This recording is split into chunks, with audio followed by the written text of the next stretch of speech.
hei ke ni mel thum ko ran ten kumina hian kan member duam tak tak mi pakhwala in chatuan ram min pan sana an ni hi kan ui ema titi rual chuan ko ran ho ten kan ti thin pa ngai angin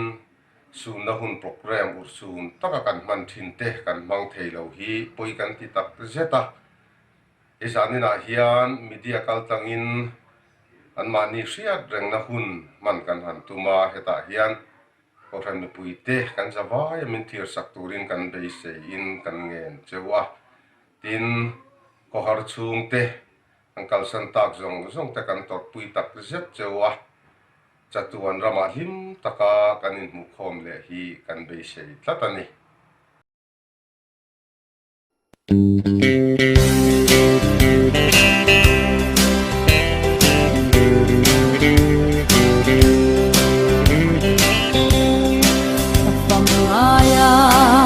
ni leng chu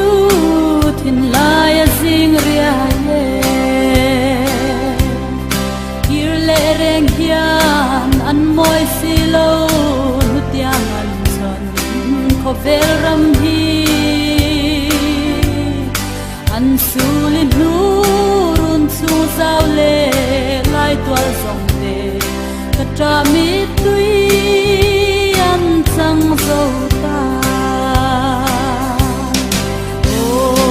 ngain katrap darang len lai kha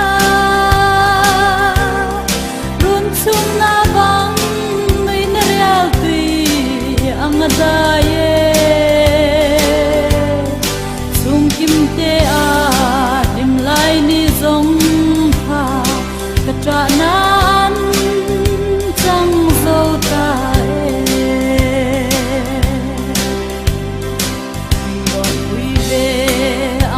tin lai len ruan long du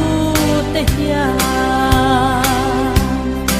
kapar moi kung vulai atlia pya lei kwaria noya zal chu ton le ni reng om don lo ko vela ya ka trap tang rel ka don zo lo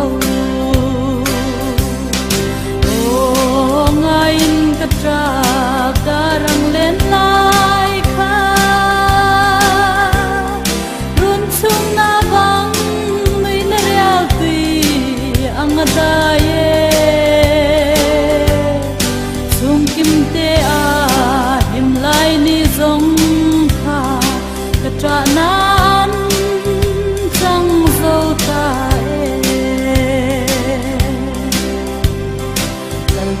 siam thar kho puya chuan an lenge lung du te kho vel ram reng an ngai to lo sai on lal pa ro pui fakir